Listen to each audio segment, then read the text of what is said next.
you host writing retreats, and the purpose is to release the untold story. Now, you don't have to give me details because I understand privacy and things like that. But did you ever come across an untold story that just knocked you off your ass? Dude, you have no idea. You have no idea every single time. No idea. And I think I can disclose, the ambiguities without getting into the specifics. But I'll tell you, most recently, I had a guest, and she is one of the Jeffrey Epstein trafficking victims and part of the class action suit. And she has a hell of a story. And there's details of that nobody knows. And that's the thing about holding space for untold stories is it's usually things that people have never shared with anyone before. Prior to that, I had a woman come who was abused by a priest in her church. I've had people come because I'm a trauma-informed writing coach, because I write about trauma in my own work. A lot of the more difficult things, a lot of the more secretive and untold stories are related somehow, some way to trauma. But even so, like, the power of the things that people are sharing is completely mind-blowing. And then we don't just come and do a bunch of writing. It's not like this like therapeutic thing that's happening. It's like writing. And then because I'm a holistic health professor, it's like, what are we doing to support everything? What are we doing to support our nervous system? What are we doing to create that emotional regulation? What are we doing to have joy and fun while we're together? And so the experience is not just this heavy therapeutic situation. It's like also we're swimming and walking and riding bikes and going out for really good food and laughing and creating rituals. There's usually all different rituals that are integrated into the time together so that people are letting go of things and opening up that space for creativity, for transmutation, for taking the pain and making purpose and art out of it. So yes, stories like you wouldn't even believe. Wow. Yeah. That sounds really nice. Just incorporating it with all of those being well, just feeling it to heal it, but also integrating it and finding joy even in the darkest spaces of our lives. I think trauma is super powerful. Like when you can get to that place that you've overcome it, it's no longer this something that takes from you, but something that gives you a big platform. And the bigger the trauma, the bigger that platform. My relationship to trauma, it has changed so much in the last few years after my book came out. And then I just wrote a second book, and then I've been doing the retreats. I don't even see it in this black and white way anymore of like happy things that happen, bad things that happen. Like it's not polarized for me in that way anymore at all. It's literally like some kind of energetic thing that comes into the system, and that unprocessed causes dysregulation, but processed expands our capacity for power. Like we're able to hold that and process that. There's such an expansion and strength and resilience in that I no longer have this simple black and white perception of the things that happen to us. Yeah. It's hard to get to that place though. You eventually get to it, hopefully. So I think you get to it when you it's because we push against it. It wouldn't be so hard if everybody wasn't pushing against it and encouraging other people to push against it. Like if it was easy for you to turn to your peer, to your neighbor, to your partner, to your whatever, like as soon as something happened to you or shortly after something happened to you, and have that intimacy, that space to have some movement and some things to shake it off. Like it wouldn't have to be this generational trauma that was being passed down for hundreds of years. It wouldn't, like, it's the fact that and I write about this in my first book, You're Only as Sick as Your Secrets. It's the secrets, it's the shame, it's holding it, it's the stigma, it's not being able to talk about it freely, it's not having safe spaces to process. There's all these factors that make it hard. I don't think it has to be that hard. We're not going to get through this lifetime without difficult experiences. There's going to be trauma. Trauma is just something that happens that, you know, causes negative emotion, causes harm, and those things are going to happen. But it's really the spaces and the containers and the support around it that makes it easier. It doesn't have to, you don't have to carry it for 100 years. A lot of people do. Yeah. And I mean, especially you know, my grandmother, my great grandmother, even my mother. Like my mother is starting to come out of her shell a little bit with that. Sorry, Mom, for calling you out. But it's a good thing. And you know, we get to me and I'm just like full transparency. So how does writing kind of heal that generational trauma? And what about feeling, I mean, have you come across people that they want to share the story, but they're afraid who they'll hurt because of writing the story? It's probably the number one thing that people say. Yes, 100%. The writing is so multidimensional. First of all, when you write it down and you tell yourself your own story, you're able to see your own story. You see a lot of things that you're not able to see in day-to-day life. You see patterns in your behavior. You see areas where you thought you were weak, but you were really strong. You get a picture of yourself, a reflection of yourself that's not accessible to you if you don't write it down, unless maybe someone makes a documentary about you and you watch it or something, right? Like this is a tool that's accessible. You just get a pen and a piece of paper and you're good to go, right? Like, so there's that layer, but that's like the first layer. It's a layer of like self-awareness, right? Beyond that, it creates a transmutation. There's an alchemy process that happens in the writing. There's something about taking this intangible stuff of thought, of emotion, of story, of narrative, of memories, and putting it down in a tangible way that transmutates it. It's like this alchemy process, right? It starts to ground it. It starts to clarify it. It starts to move the energy. So there's like, it's like a practice, like anything else, like a practice of breath work, a practice of yoga. Like it's a practice that moves it, clarifies it. And then the next thing that happens is that other people are able to witness it. And in the witnessing, because most trauma is relational, it happens between people. In the witnessing, when they reflect back to you, you're so brave, you're so strong, thank you for your honesty, I appreciate you. There's a deep relational healing that happens there. So you have like, you're restoring a relationship with yourself, self on self, you know, you're restoring relationship with other. I felt so much more at the end of the telling of these stories. I felt so much more like a sense of belonging in the world, a sense of safety in the world, a sense of freedom, being unburdened. I was just unburdened. I said in one podcast interview, I put everything in that book that I don't want anybody to know about me.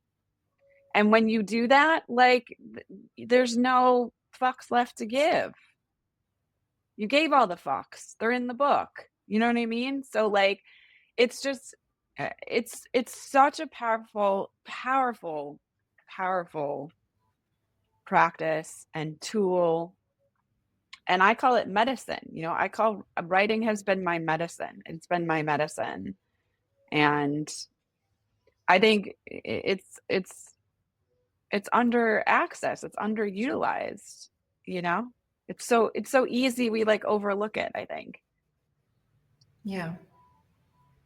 But what about the part of hurting other people? Like, let's say there are people in your story that, I don't know, we're going through a moment back then. They're no longer that way, or they've grown, or whatever the change is. But you had that trauma. And so you're writing about it. Like, do you encourage writing under fake names or under those circumstances, or, you know, paint it in a different light so you're not naming the people, or you just like write it as it is, how it is? All the above. So you're talking about two different things. Right. You're talking about writing and you're talking about publishing. So writing the first time is you put all the shit down exactly as it is, because the first part of the process is a dump. It's just a purge. It's like when you do 𝗖𝗓𝗡𝗃 or something, it's a purge, right? So you do an unedited purge, and that is for yourself. And you get to decide if you want it to share it with anybody else. I recommend you share it with someone like me that's like in confidence, that can witness you, that can validate you, and that can give you insights about what that has, what meaning and impact it's had on your life beyond what you can see. So I do recommend that there's someone that witnesses it. And that part is critical. You can't skip that part. A lot of people, when they come to me, they try to skip that part and like, well, I'm not going to publish that, so I'm not going to write it. No, that's not how it works. That's not how it works. You write it down. If you don't want to publish it, you can burn it, you can delete it, whatever, but you don't get to that full integration until you write it all down, and hopefully you're witnessed by some confidants, right? Then you move into the publishing process. The whole publishing process, that's a totally different animal. When you're starting to have those conversations about publishing, then you're starting to explore, like, do I need to write under a pseudonym? Do I need to give this to the person to get their permission to say it? Do I need to let them know I'm writing about them? Like, you start to navigate a totally different terrain.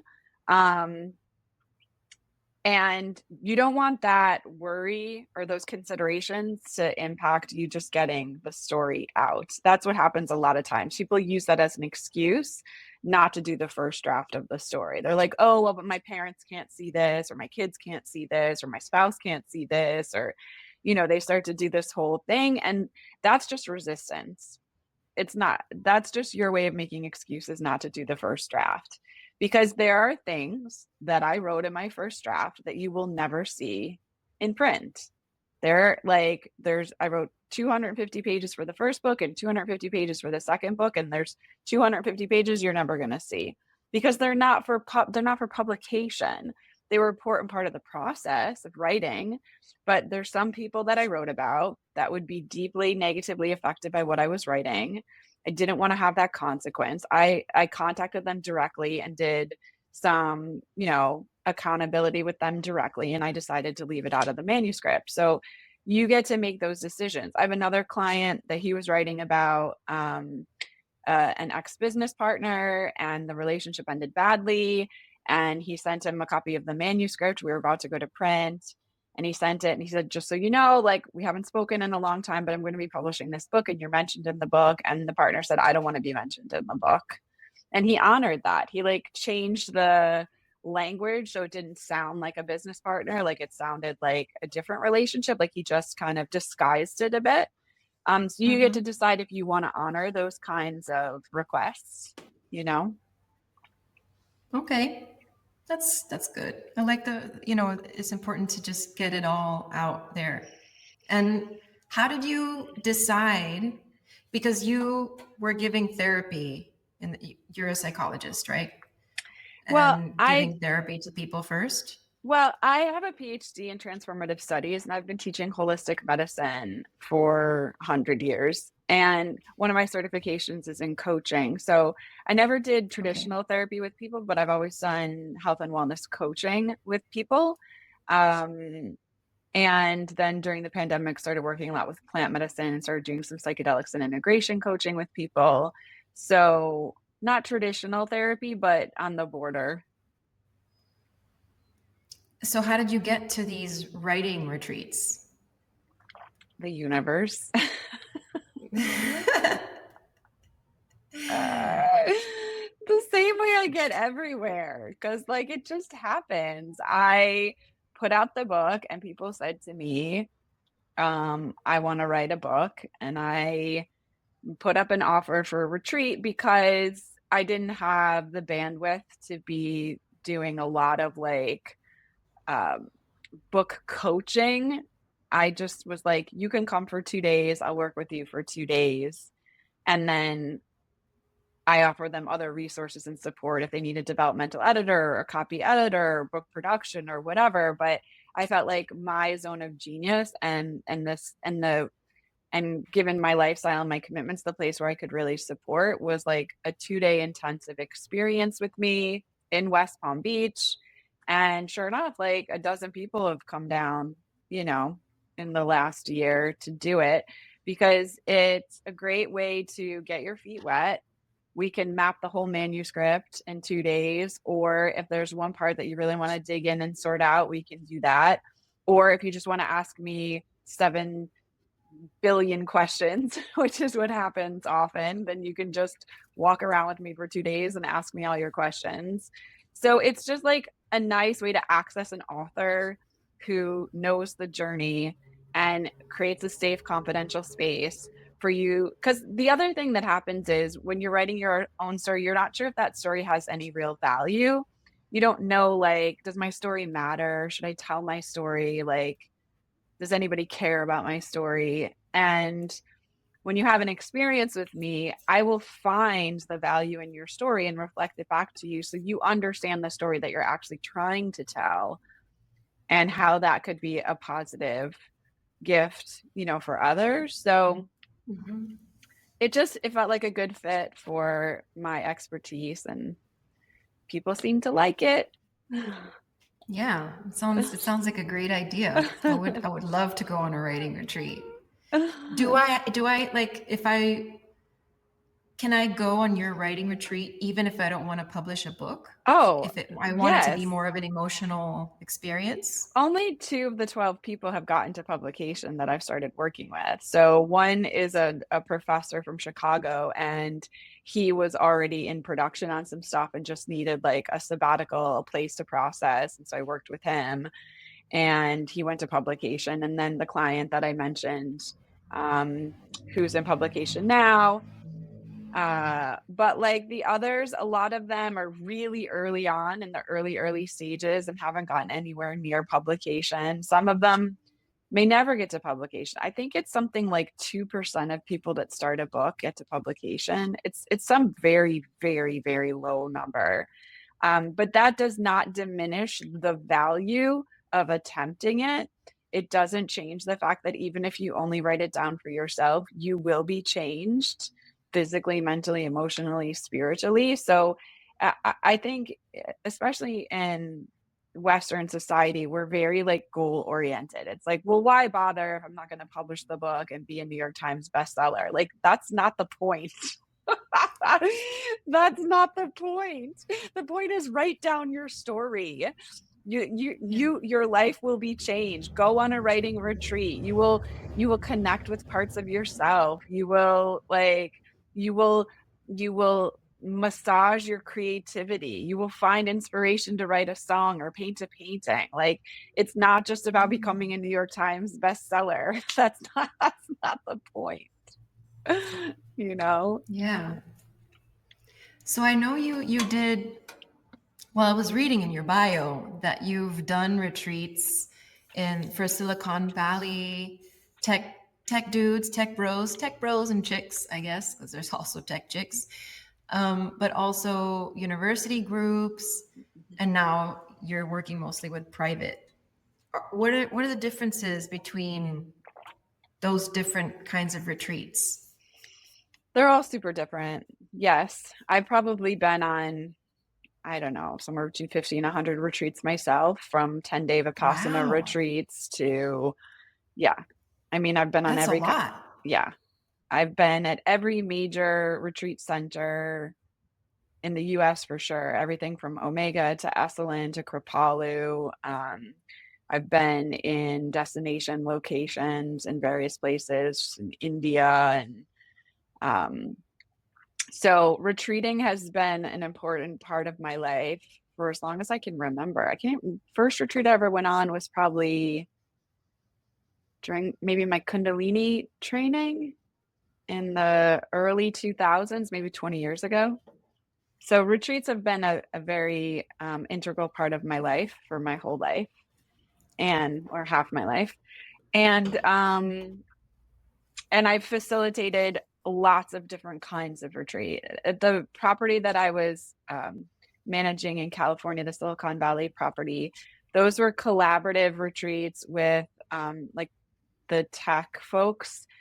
Like I would co-create an experience for their teams where they could do the things that they needed to do, and then they could also have a retreat experience at the same time. So They would stay for anywhere from 2 to 5 days, and they would have certain meetings and certain things that they needed to accomplish. But when they weren't in their meetings, we would be hiking, or we would be in the spa, or we would be with the chef learning how to cook something. Like, we would customize for them. And then we had some groups that were coming through where I just created a whole curriculum and took them through the curriculum. So yeah, my retreat knowledge is pretty significant. Good. That's why you're here, so we can, get all of that wisdom. Yeah, it's pretty significant. I think there's a special sauce to creating a retreat that meets an outcome, right? Like, I think a lot of people think of retreats as like you're just going somewhere to relax or so. I don't know. Yeah. I think the mainstream perception of retreat, I don't think the average person realizes how strategic the design is to achieve a certain outcome. Like, if I need you to leave, if you're coming to the retreat because you need to lose 10 pounds in a week, that's a completely different retreat than if you're coming because you're a drug addict and you're in detox. I've worked in addiction treatment centers in California for 4 or 5 years.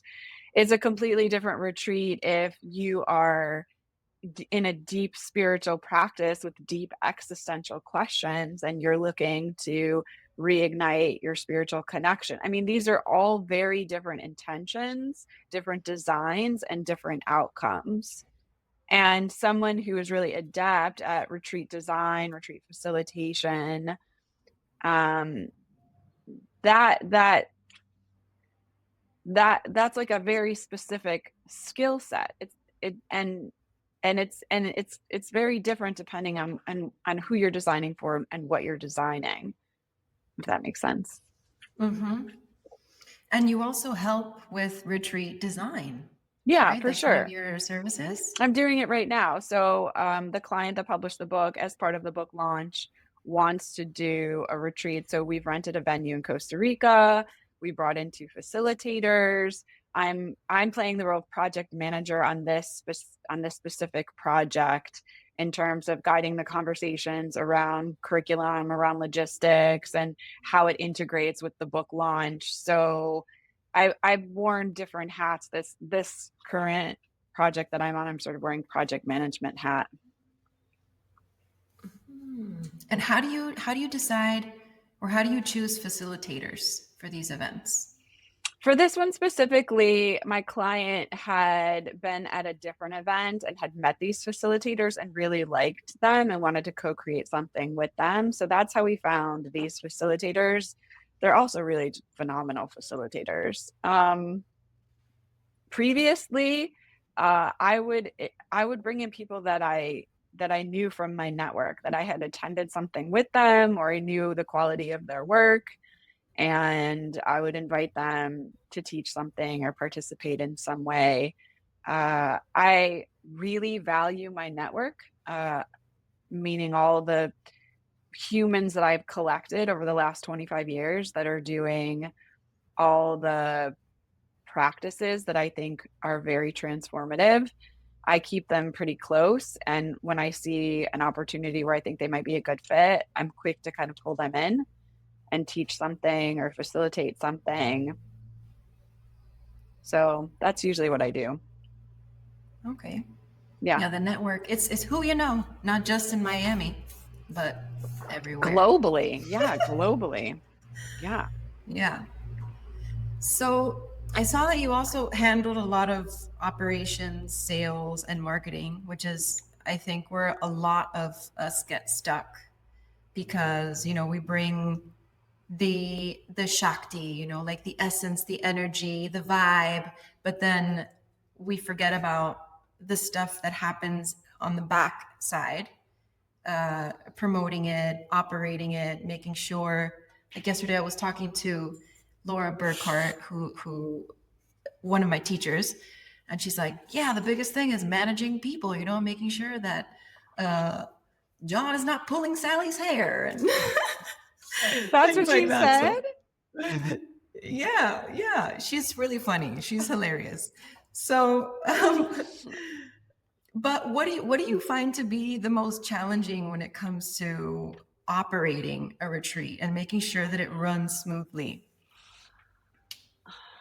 My first thought is I don't think it's difficult, but probably that's because I did it so many times. That was like my initial thought was like, it's not hard. um, if I have to dig deeper into my past, I think it was just like fear of the unknown, like and not having enough experience knowing if people were going to have the experience that I wanted them to have. And so I had to make a lot of mistakes. You know, one of the things that I highly recommend before you create, especially a high ticket retreat offer, is to get 10 people you know to go through it in a beta test and to give you really critical feedback about what's working and what's not working because you don't know. You have a lot of assumptions when you first start doing this stuff. You have a lot of assumptions. And until you test it, like today when we're trying to get on this call and you said, everybody has tech problems, everybody has tech problems, and I didn't have tech problems. But like if 8 out of 10 people have tech problems, you have a problem. It's your problem, right? So if you're creating a retreat and 8 out of 10 people are like, I hate the food, it's your problem. It's like you need to solve that. So you don't know until you know, but like now I know. So I have a much better understanding of what's going to make people happy and unhappy, of what's going to create the experience that I want them to have. And also it's really, really easy for me to sell this stuff now. It's so easy. I Oh, think tell me about it. How do you it's sell it? so easy now. Because if you understand the value of what you're creating and you understand the need of the person that you're talking to, it's a no-brainer. Like if you and I are hanging out and you're like, Gabby, I have a headache, and I'm like, Krystal, I have Advil in my purse. Do you want Advil? You're like, yes, please. And then I give you the Advil. That's sales. That's sales. Like if you're able to solve something for somebody really easy and really quickly, then there's no drama in the sales process. It's when you're like making a whole situation and like overcomplicating and making landing pages that are 10 feet long and like, what are you doing? What are you doing? Did you create something like aspirin that's going to help someone pretty quickly and pretty easily? If you did, then that's all you need to tell them. And if you're in integrity and you have a reputation that matches the offer, you're going to be fine. Everything's going to be fine. We've gotten into this whole weird, I don't know what we're doing with sales. I don't know what we're doing.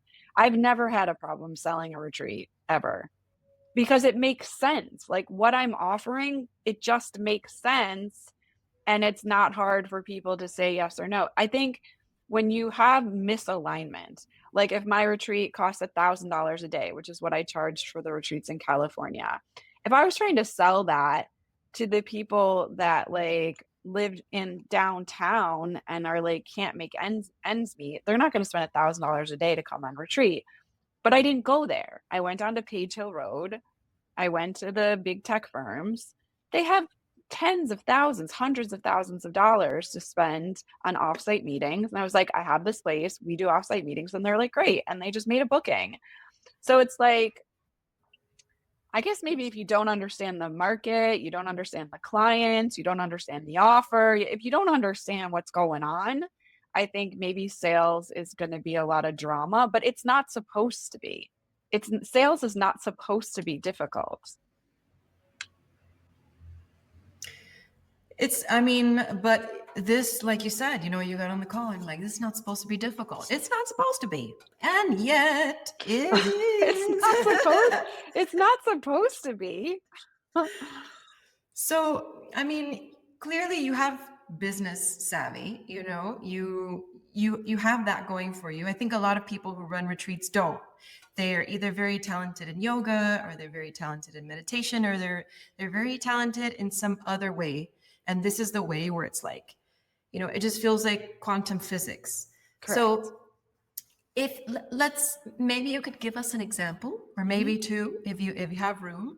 So that same example that you gave, like somebody has a headache and you're like, yeah, I have an edible in my purse. Do you want it? Yes, there you go. That's sales. What does that look like for a retreat?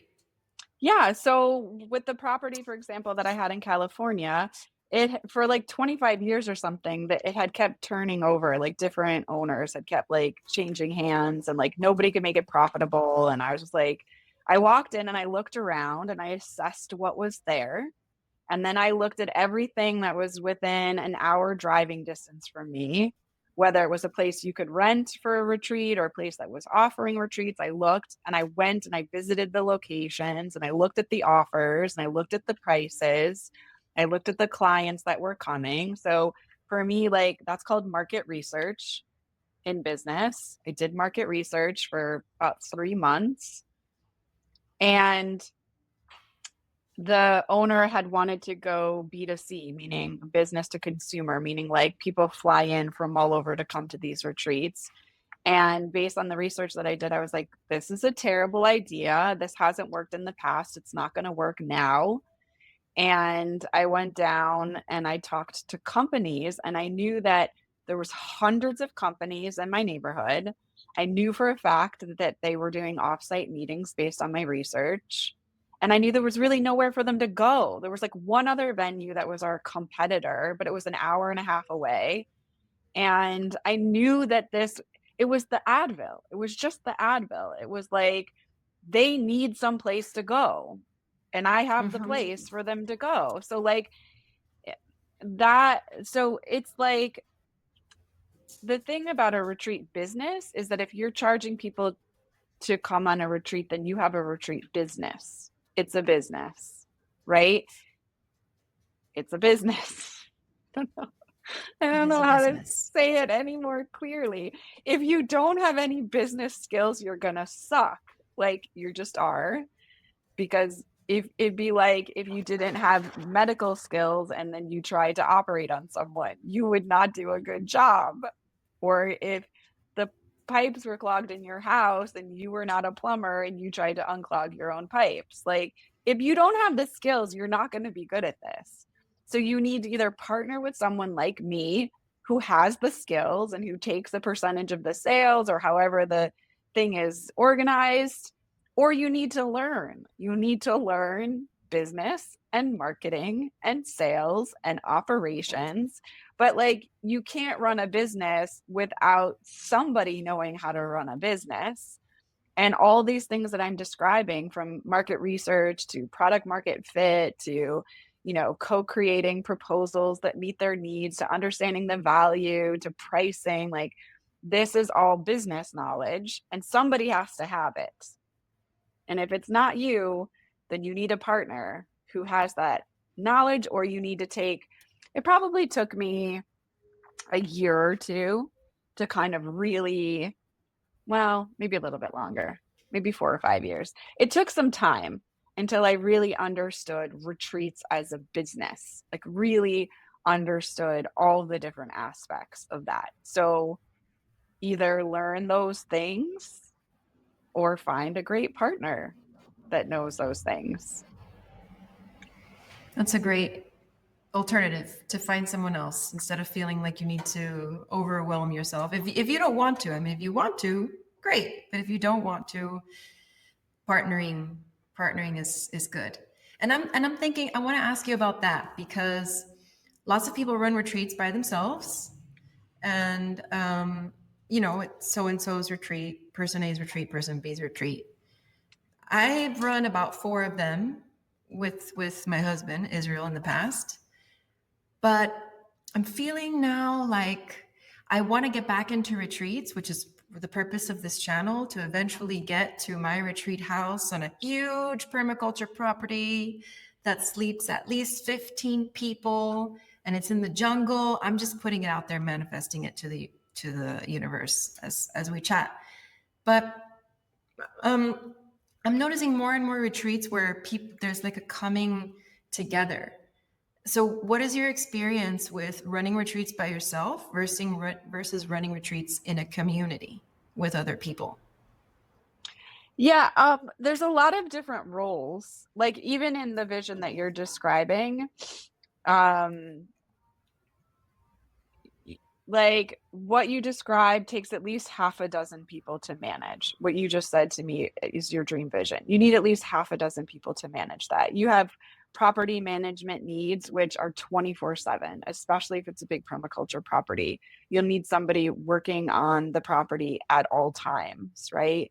If you're maintaining accommodations there, like someone that understands hospitality, that may or may not be you, but someone that understands hospitality and knows how to host people and can make sure that they're fed and make sure that they're taken care of. And then you need someone with all the operations knowledge, like is the property insured, and like are you protected, and are there waivers, and are all of these kind. And then the curriculum person, like what are they doing when they're there? Does that the curriculum person know yoga? Do they know breath work? Do they know that?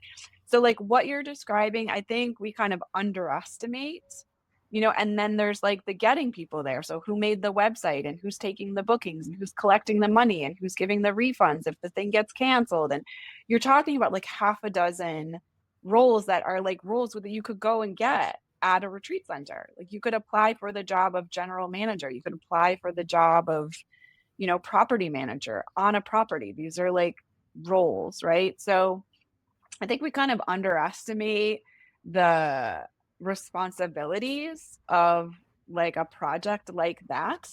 And I've played some more significantly than others, but I've played all of those different roles at some point. So I kind of understand what you need to have in terms of your character and your skill set and all these things in order to play in those roles. And I've co-created, like in terms of community, I've been in roles like at Chosen and Sebastian, where I was just like volunteering to support, and there was all kinds of management staff, and there was all kinds of property staff. I've been in roles where I'm the director and I'm the boss of everybody. I've been in roles where I come in for a fee and I teach something, and then I leave and I go home. So I've interacted with teams in a lot of different ways. And the retreat is only as good as the leadership of the team. Like if the person leading it is wacky and they don't know what's going on, then you're going to have, like you said, Tom pulling Debbie's hair or whatever. Like it's only as good as the leadership. The leadership has to, like, when I was the director, I would print out the names and the bios of my guests that were coming. I would give them to my staff. My staff would know the names of the people before they walked in the door. We were very like intent on knowing like any kind of food allergies and any kind of physical conditions, and could they go on long hikes, could they not go on long hikes, like, and customizing small details to each person so that they felt so totally taken care of and so honored in their experience. And so like you need really strong leadership to execute these things well. Again, you're not going to go from 0 to perfect. You have to take imperfect action. So you have to try and you have to test out different things and you have to learn as you go. But I do think it's like anything else. I joined a gym in my neighborhood recently, and I went to the yoga class at the gym. And Krystal, when I tell you, it was the worst yoga class I've ever taken. Oh, that sucks. Like the mat smelled like ass. It's like they never cleaned the mats. The room was just like, there was no mirrors, there was no ventilation. The teacher talked too fast. She was moving around the room, so you never knew where she was. The guy next to me is farting on me over here. Like it was the worst. I've been taking yoga classes for a long ass time. Okay, so, but I started giggling. I was laughing so hard, I left. I left halfway through the class because I'm not going to make myself stay in a situation that's just ridiculous.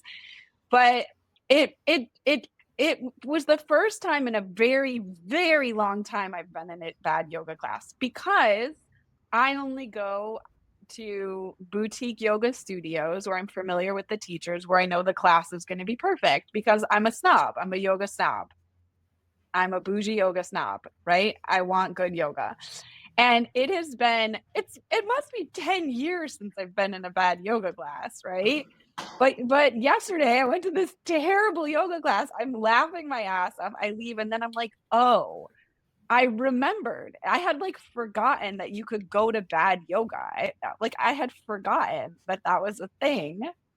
she like, nobody was in alignment, like she wasn't paying attention. But anyway, it's the same thing with a retreat. If you're in a bad retreat, man, you know you're on a bad retreat.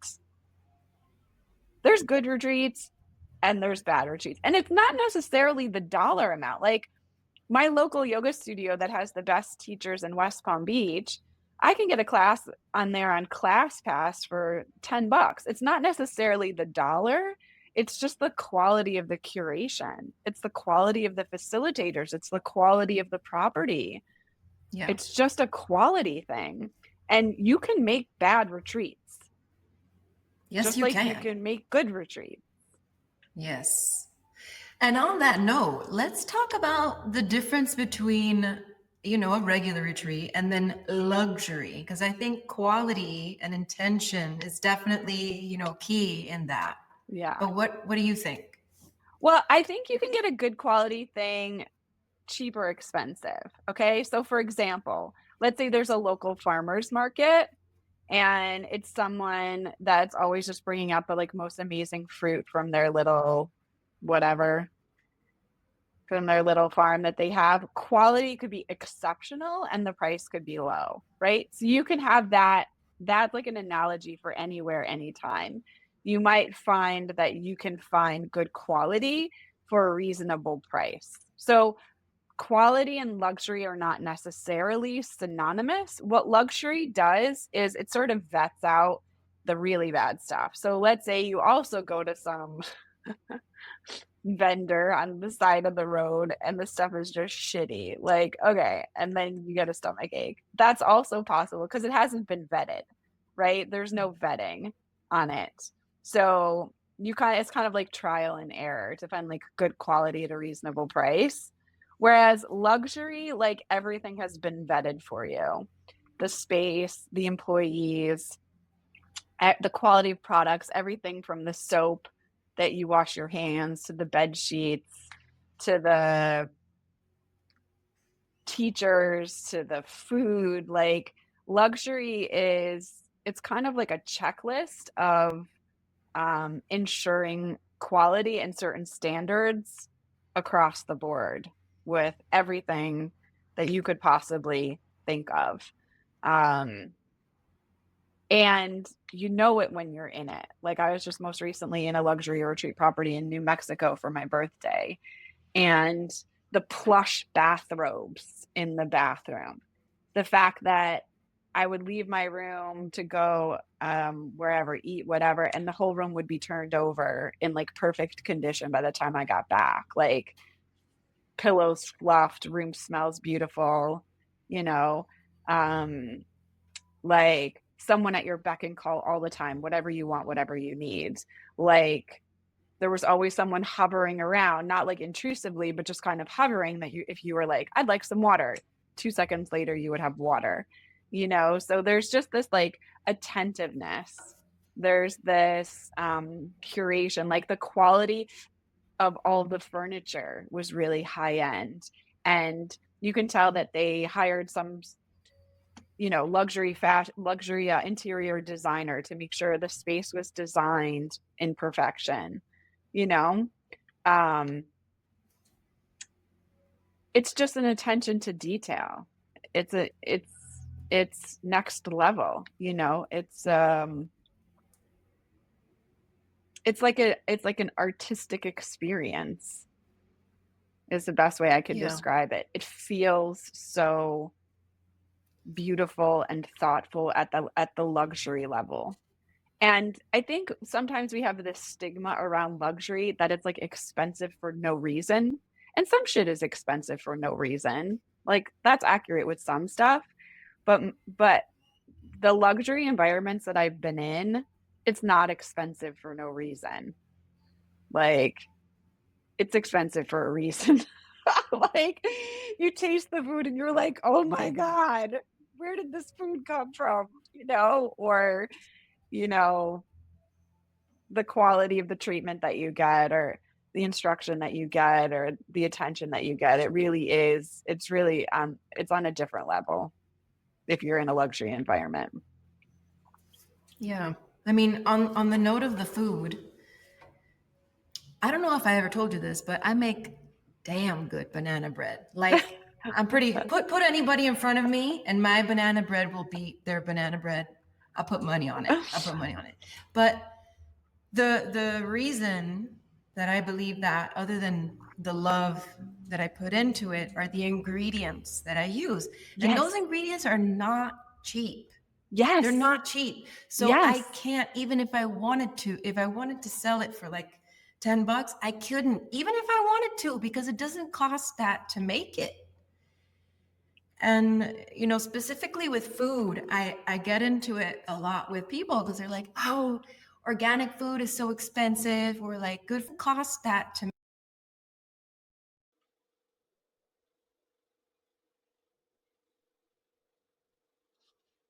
to have good quality food. I don't like that part about it, but I know that behind one piece of fruit, there are machines and pesticides and, you know, nothing, no intention, no love. And then on the other side, you have like people and human hands and time and quality, and it does taste different. It does taste different. Totally different. It does have different benefits when you ingest it in your body. And it, like, energetically, all of those things do make a difference, but you got to pay the people that are picking it by hand and doing it by hand, and no organic, no pesticides, which means they need to figure out different ways and all that.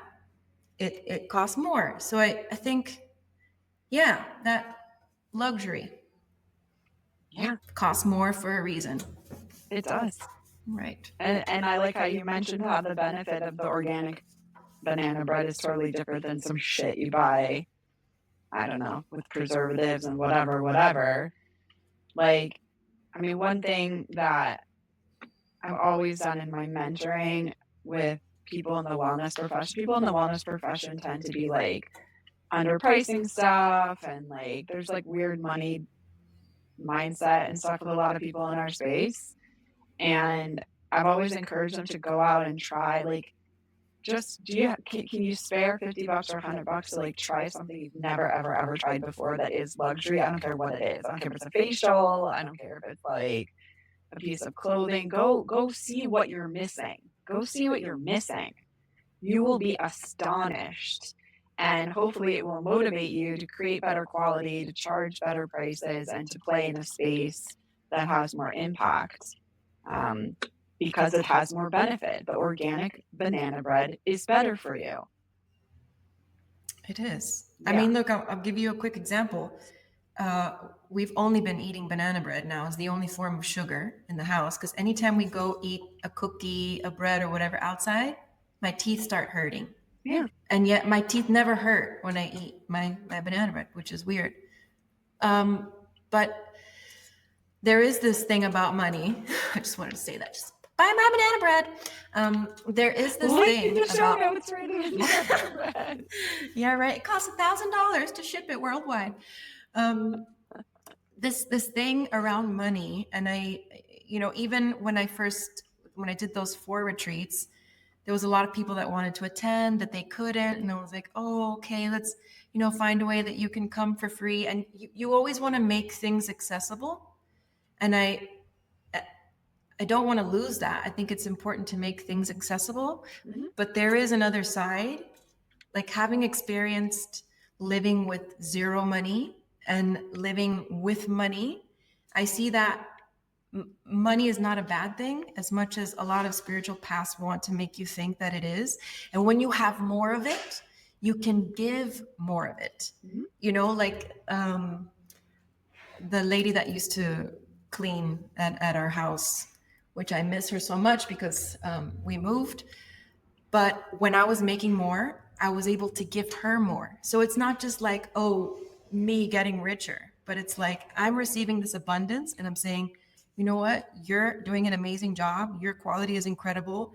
I'm going to pay you more to, you know, give you that worth. And so you asking for more, making more, is making the world around you better. If you are in fact the kind of person that is spiritual, kind, loving, giving, if you have all of those attributes, that with money is like, it's amazing for everyone around you, right?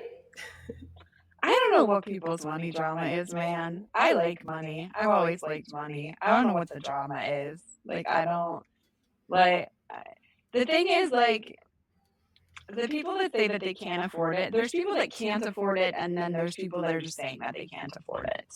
And those same people are also like shopping on Amazon and buying $5 lattes and something, right? Like, and then there's the people that actually have no money. There's the people that are actually impoverished, right? And the people who can afford to pay create leftover resources to scholarship people that actually can't pay. But I don't think that that's what's going on. I think with a lot of these services like healing, retreat, wellness, all this stuff, I think we've kind of lumped it into this category of like women's work where like you expect the woman to do all this shit and not be compensated for it. Like you expect her to take care of the kids and clean the house and drop off and pick up and do tutoring and laundry. You just expect her to do all these things for free because that's the way we set up society. And I think that a lot of this kind of like healing, nurturing, I think a lot of it has kind of like slid over into this like, well, why should I have to pay for that? And it's like, what do you mean? And then everybody offers free yoga in the park, and then the whole thing. I think the whole thing is really sloppy, and I think it undermines like providing an experience that's really valued and that you're well compensated for. So I think the whole thing is really messy. I don't play that game anymore. Like, there's no games to be played for me in that whole situation. Like, I know the value of what I'm offering to you. And if you're looking to invest in a transformative experience, like even with the writing retreats, if you tell me like, oh, Gabby, I can't pay for the writing retreat, great. There are gazillions of things online that you can Google. I have a blog. I've done 60 blog posts. Read the blog posts. Google how to write a book. Like, there's plenty of resources that are available to you. If you're going to work with me, it's going to be an investment, and I guarantee the results of that investment because I know. Because I'm a doctor of transformation, and I've been doing this for 25 years. So I'm very confident in what I'm giving you and the value of what I'm giving you and how that's going to impact your life. And so, yeah, I don't play those games anymore. I just don't. And I think it's just like you need to have a certain kind of money health, a financial health and well-being in the same way that you need to be healthy in other areas of your life. And that means not avoiding looking at your finances, knowing what your finances are, being mindful about it, like dedicating time and energy to it. Like it's just part of having a healthy life, I think. Yeah.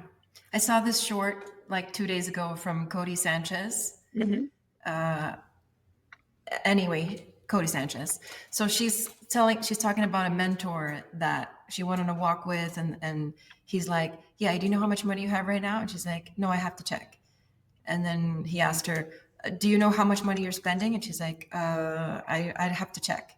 And so I asked myself the same question, and I'm like, yeah, I think I kind of, and then I was like, no, I'm not doing that anymore. And his quote to her was, money is a cruel mistress. If you don't look at her, she will leave you. And I thought, wow, it's kind of true. You know, when you neglect your money, you come back to your account and you're like, oh, what's this? What's this? What's this? You see all these, what's this? But if you're looking at it every single day, which I had, started to, okay, I'm going to do this every single day. Every single day. Is anytime you ask me, how much do you have? This is how much I have. How much are you spending? This is how much I'm spending. And nurturing it, like you said, just like you would your body, just like you would your brain, just like you would relationships, like realizing that it is an energy that right now is what we use as currency, or one form of currency. Mm-hmm. And it's important for wellness. Yeah. That kind of went one way, but I think it's important to talk about those things, really, especially in this space. Well, if you're running a retreat business, you better know what the hell's going on with your money, my friend. Like, you better know what's going on with your money if you're trying to run a retreat business. You better do projections. You better do a budget. You better know how much you better know that the tickets that are coming in and the things you're paying out, that you're going to have a profit. Like, or what are you doing? Like, what are you doing? You know? Amen. I hope. So we're coming up on the hour.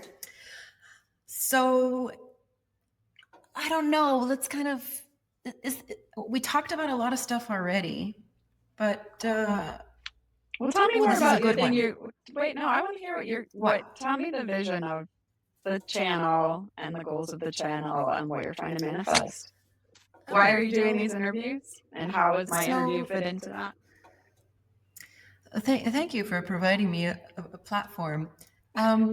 So this channel happened because I've been saying for the longest time, I just have this vision of having, like I told you, a big retreat house on a permaculture property in the jungle somewhere. It sleeps at least 15 people in different cabañas, and, hire people from the local, just very community oriented. There's events, there's workshops, there's retreats, and it's just a space where people can come and learn, not to just escape, but learn to live the retreat. And so this is a vision that I've had. And oftentimes we have this vision and we don't realize that the little things that we're doing in our day-to-day are not supporting that vision. Agree. So I'm like, okay, I need to remember that is my goal. That is my goal. So everything I do around here needs to support that goal in some way. And so Israel, my husband, he's very smart, lots of bright ideas. He's the vision, I'm the activator, So he's like, make a channel. Talk to all these different people that know, people that have done it, people that have experience in different areas, whether hosting or they have a property or they've been in the marketing or they do accounting for a retreat, because you need to know every single aspect of what it takes to make this happen before, or you're going to have a piece of property that no one's ever going to go to, and it's a money pit, and you're going to yay for Israel. Yeah.